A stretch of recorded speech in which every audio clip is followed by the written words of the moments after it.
So as many of you are aware by now, during my argument with logic, none other than King Crocoduck jumped in to defend his honour, and what followed was a truly shitty comparison between trans people and wanting to be an amputee of the seafaring variety. And whilst I could waste my time pulling apart what was stated there, something more important came up, namely 2 case studies. The first is a case I am all too familiar with.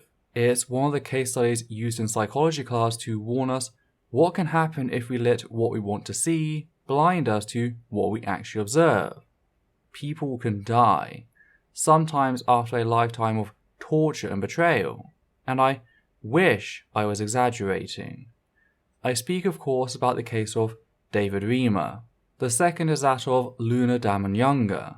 Now, oddly enough, only one of these people are trans and have any actual relevance to the conversation about trans people, trans children in particular, and that's Luna. So I want to focus on her case for now, but I will cover David Reamer in an upcoming video. Now, the reason I want to cover Luna's case first isn't just the fact that it's actually relevant. There's also the fact that said child is not only currently alive, but both her and her mother find themselves being targeted by both conservative Christians and fascists. And no, that's not hyperbole, as I'll evidence in a moment.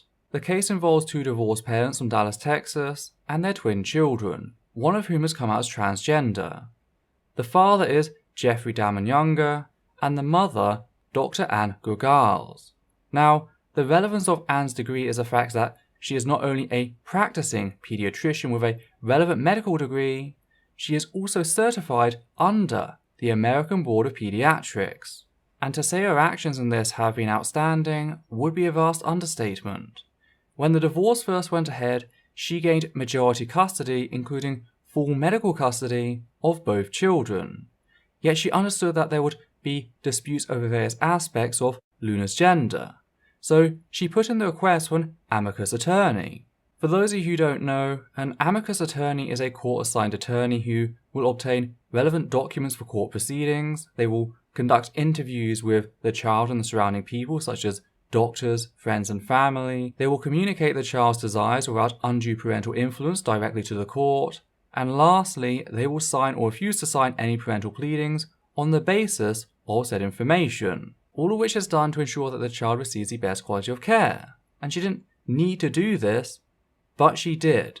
And the parents were subsequently signed an amicus attorney by the court. On top of this, Dr. Anne Gurgals has also done everything in her power to try and get Mr. Younger involved with the child's pediatrician. When the issue first arose, Dr. Anne Gurgals started sending her daughter to a pediatrician they knew through their career. But when Mr. Younger raised issue with this over potential bias, Dr. Anne Gurgals changed to a pediatrician she had no prior history with. Again, something she didn't need to do since she has full medical custody of the child. And all this information can be found on page 23 of the July 10th, 2018 court proceedings. She actively chose to try and build bridges with the father to try and bring them around and accept their daughter for who she is. Meanwhile, Mr. Younger has taken to recruiting conservative Christians with the desire to torture the trans out of his daughter, and neo-Nazis to harass his ex-wife. Dr. Anne Gurgals just refuses to talk about her daughter's private information publicly. As a result, all of the articles I found on the matter are reporting solely from the father's perspective. Anne has complete respect for her daughter's privacy, so much that she even attempted to seal off proceedings from public due to harassment. Everything I said so far has come from the court transcripts which Mr. Younger has made publicly available, much to his detriment since they do not portray his actions in a good light. Now, the story broke headlines in The Federalist in an article written by Walt. If you are unfamiliar with Walt, he's a conservative Christian preacher who advocates the thoroughly horrific and entirely pseudoscientific process, sometimes referred to as conversion or reparative therapy, specifically of trans children. The facts? It's akin to torture. Now, Haya's gimmick is that he's one of the very few instances of people who seem to have genuine regrets about their transition, something which has allowed him to fill the same role in the Christian ministries as ex-gay preachers. Now, why do I say genuine regret? Well, when I say gender transition regret, people often jump to the conclusion that I'm talking about a person who thought they were trans and later discovered otherwise. And whilst that would be arguable for Hire himself, the truth for many of the cases he has stolen and edited to fit his narrative before hosting them on his website is a little more complicated. As an amazing investigatory piece by Zinnia Jones found out, there are many reasons a person may regret transition which lay outside of discovering that they were not trans. In fact, many of the cases he references don't even qualify as having regret. Some people who medically but not socially detransition still hold the experience to be something which helped them come to peace with themselves. But the fact is, Maya has carved an industry for himself by selling fears about transition regret, which are not factually based and actually run counter to what the scientific consensus tells us. All of which is, again, covered in Zinnia's video, so be sure to check that out, either now or when you're done here. So when Walt Hire wrote an article on the matter, we should be aware of this history and approach their story with caution. We are dealing with an anti-LGBT+ minister who has a known history of editing stories to meet his narrative. Now, following the original article published by The Federalist, these are the only news sites, and I say that loosely, to have covered the matter. The Daily Wire, Breitbart News, Christian Post, Christian Examiner, Russia Today, World News Group, The New American, The Federalist, again, The Blaze, and The Daily Wire, again. All of these are far-right Christian or fascist publishers, all of which are using the case of Luna Younger to whip up a trans panic, something King Crocoduck has thoroughly bought into without a hint of scrutiny. Instead, King Crocoduck is trusting the man who violated not only the will of his daughter, but court orders and forcefully cutting her hair as an attempt to shut her up about being a girl. For further clarification, the court had ordered that both parents would have to contact their assigned amicus attorney when considering a haircut for Luna. Now, I couldn't find the original order, but I found it stated once again in the official documents after the order had been breached as stating, quote, "Parties must obtain permission of the amicus attorney and follow the instructions of the amicus attorney regarding haircuts for the child," end quote.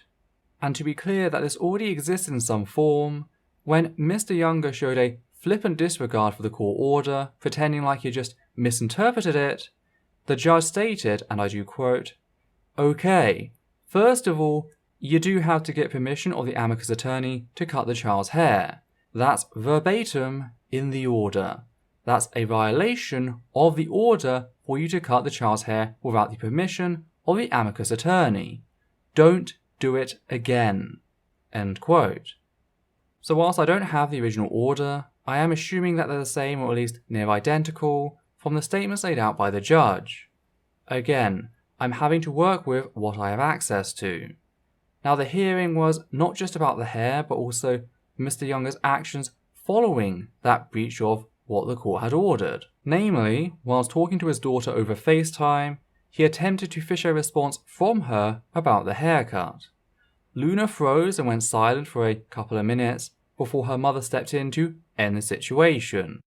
Luna has suffered clear distress as a result of Mr. Younger's actions, distress he seeks to maintain. Jeff was also blocked from holding custody during all teacher-parent conferences or similar meetings following said hearing. The reason being that he clearly had the intent of going to said school to actively misgender his child, who is solely referred to as a girl by the name of Luna. Dr. Angel-Giles had been willing to allow Mr. Younger to attend if he were willing to use Luna's proper name and pronouns. Mr. Younger has shown no such intent. It was also noted that Mr. Younger had attended no prior school meetings for either of his children, and that this seemed to be another means of attack against his ex-wife, one which ignored the likely harm that such an action would cause Luna. Mr. Younger shows a desire to hurt his ex-wife at any cost, even at the expense of his own child's well-being, and the courts concurred. As well as restating the order on haircuts, the court ordered that, quote, "If a school activity for the children is scheduled on a Thursday night, father's possession on that Thursday night is abated. In lieu of the Thursday night possession, father is to have possession of the children from 6 p.m. to 8 p.m. on the Wednesday that is the day before Thursday on which the school activity is scheduled. Mother must give father 14 days notice of every instance where a school activity will occur on a Thursday night. This order does not affect the right of father to attend the school activity on the Thursday night." End quote. So again, the father is still allowed to attend alongside the mother, but the court sees his intent to be potentially harmful towards the child, and therefore won't allow him to do so on his own. And that's really the whole situation thus far. There was a use of force investigated by the police, but Mr. Younger was later acquitted. The details of that I do not know, since oddly enough those transcripts haven't been uploaded, so I don't know the grounds upon which they were acquitted, and I can't really comment on that. What I can comment on, however, is their appalling behaviour towards their daughter. Since their meeting with Walt Hire, they've taken to setting up a website promoting much of the dishonesty that people such as King Crocoduck seem to have bought into alongside pictures of their child in seemingly male-coded attire. And the goal of this is rather clear. They want to create an association between the child's clothing and their gender. Clothing which, by the way, doesn't actually impact their gender. Just like many cis girls can and do reject female-coded attire, so do some trans girls. But there's also the fact that this child has been harmed by their father. The hair is just one example. Like a bad case of cliché, the father keeps demanding that they continue certain sports to try and turn them into a man. And the child is picking up on that. So is it unreasonable to consider the fact that the child prefers to just do what their father says on the days he has custody, only to return to normality when she's back with her mother? Well, the evidence would seem to suggest that. Mr. Younger claims he doesn't force his child to do anything, but the active avoidance of the amicus attorney paints a very different picture. But now we come to the question of the video.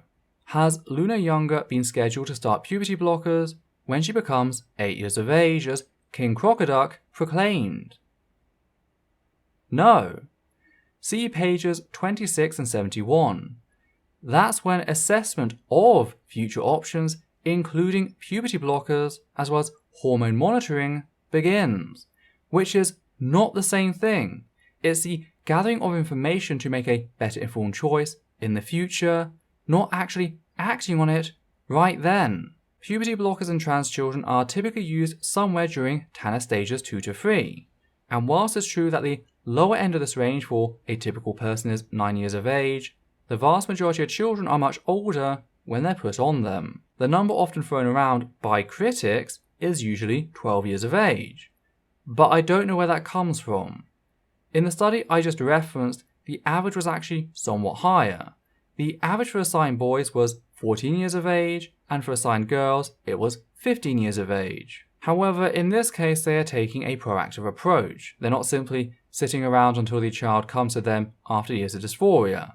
They're getting ready to intervene at the first clear indication that this is the correct path for said child. So they'll likely start a little earlier. Now, will they start at 8? Not likely. That is unless the child suffers precocious puberty, in which case puberty blockers are already the go-to response for that as well. But all of this is pretty irrelevant since puberty blockers are clinically trialed and fully reversible, a fact that King Crocoduck just couldn't wrap his head around, as evidenced by his desperate attempts to quote Wikipedia as an argument. Now, sadly, all I could grab was the response to his wiki quote due to the fact that they closed their Twitter account to scrub away the evidence of their misdeeds, such as this. But I think the context is very clear, and it's true. Some physicians have raised possible concerns about puberty blockers, not one of which has actually been substantiated in all the years they've been using puberty blockers for cis children going through precocious puberty, and potentially trans children to give them more time. There's just no evidence to support that fear. That's why people like Mr. Younger turn to publishers such as the New Atlantis. For those not familiar with the New Atlantis, they are to medical journals what the Creation Research Institute is to cosmology, geology, and evolutionary biology. The people who publish in the New Atlantis do so since they find themselves unable to get through the peer review process to be published in a recognised medical journal. It's Pseudoscience 101. Publish your wild claims with scientific jargon that will fail to convince the scientific community, but is good enough for your average buyer. In this case, the aforementioned conservative Christians and fascists. And that's all they have. So, not only is a child not scheduled to start puberty blockers at age 8, the science on the matter is pretty clear. There's no known negative effects of puberty suppression. All it does is delay the process, offering the child, then teenager, more time to work with trained specialists to reach a decision on whether to begin HRT, typically around the age of 16. When said blockers are removed, whatever hormones are in the system will take their course. That's whether it be the body's own hormones or those sourced through medical means. So I hope this review of the Luna Damon Younger case reveals the true nature of the situation. Please, if you see this case being thrown out there as an attack on the trans community, feel free to respond with either this video or the information supplied within. All references can typically be found in the description, yet due to character limits, that's sometimes not possible. In that case, they can always be found in the transcript and the pinned comment. But I need to note this. When we have members of the secular community turning to conservative Christian and fascist sources for ammunition against trans people, which were the only sources available to King Crocoduck at the time, that reveals a deep problem needing addressing. But what do you lot think? Did King Crocoduck screw up royally in throwing said case out there? Should potential concerns overrule all available evidence surrounding certain medications, as seems to be the argument? Why do so many people pretend to care about their child's well-being, only to subject them to hostile domestic environments? Has Dr. Angogals done the right thing for a child in not speaking publicly on the matter? Did I miss something you lot noticed? If so, be sure to leave us a comment down below. As always, please check out our other videos. You can also support us in support by Patreon, and in doing so, help us reach our goal of becoming ad-free.